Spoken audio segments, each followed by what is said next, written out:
നമ്മുടെ പിതാവായ തോമാശ്രീയുടെ കബറിടം സ്ഥിതി ചെയ്യുന്ന മൈലാപ്പൂര് ഒരു പിടി മണ്ണ് സിറോ മലബാർ സഭയ്ക്ക് സ്വന്തമായിട്ട് ഉണ്ടാക്കാനായിട്ടുള്ള പരിശ്രമത്തിലായിരുന്നു 1-2 വർഷമായിട്ട്. കേരളത്തിലെ 50ഓളം പ്രധാനപ്പെട്ട പള്ളികളിൽ ഞാൻ പോയി, എല്ലാവരും നന്നായിട്ട് സഹകരിച്ചു. ഒരു 4.5 കോടി രൂപയോളം സമാഹരിക്കാൻ സാധിച്ചു. നമ്മളവിടെ ചെറിയൊരു സ്ഥലം ഈ 2-3 ആഴ്ച മുൻപ് ഡിസംബർ 8-ാം തീയതി മാതാവിൻ്റെ തിരുനാൾ ദിവസം തന്നെയാണ് അതിനൊരു അവസരം ഒരുങ്ങിയത്. എനിക്ക് വലിയ നന്ദിയുണ്ട്. മാതാവിൻ്റെ മധ്യസ്ഥന് പ്രത്യേകം നന്ദി പറയും ഞാൻ.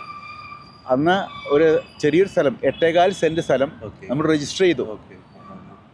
അവിടെ ചെറിയൊരു ബിൽഡിംഗ് ഉണ്ട്. ആ ബിൽഡിംഗ് ഒന്ന് നവീകരിച്ചിട്ട് അവിടെ നമുക്കൊന്ന് പ്രാർത്ഥിക്കാൻ അവസരം സൃഷ്ടിക്കാമെന്നുള്ള ചിന്തിക്കുന്നത്. അത് സാന്തോം കത്തീഡ്രലിൻ്റെ അധികം ദൂരമില്ലാത്ത സ്ഥലത്താണ്. പക്ഷേ 8.25 സെൻറ്റിന് നമുക്കൊരു 9 കോടി രൂപയോളം വേണ്ടി വന്നു. അതിപ്പോൾ നമ്മൾ ബാങ്ക് ലോണും വ്യക്തികളിൽ നിന്ന് ലോണൊക്കെ എടുത്തിരിക്കുകയാണ്. അതും എല്ലാ പിതാക്കന്മാരും മേജർ ആർച്ച് ബിഷപ്പൊക്കെ പറഞ്ഞിട്ടുണ്ട്, ധൈര്യമായിട്ട് മുന്നേറ്, ഞങ്ങൾ എല്ലാവരും സഹകരിക്കാമെന്ന്.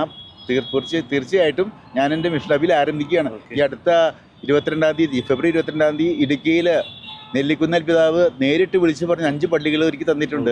ഈ ദിവസം ഞാൻ രാജകുമാരി പള്ളിയിലാണ് 22-ാം തീയതി പോകുന്നത്. അങ്ങനെ ഇനിയും മിഷൻ അബിൽ തുടരുകയാണ്. എല്ലാവരും സഹകരണം ഉണ്ടായിക്കൊണ്ട് ഈ കടം പെട്ടെന്ന് തീരുമെന്ന് തന്നെയാണ് ഞാൻ പ്രതീക്ഷിക്കുക. വലിയൊരു ദൈവത്തോട് നന്ദി പറയുന്നു.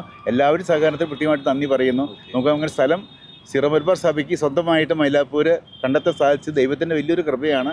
മാതാവിൻ്റെയും അന്തോണിസിൻ്റെയും വലിയ മാധ്യസ്ഥം എന്ന് ഞാൻ പറയും.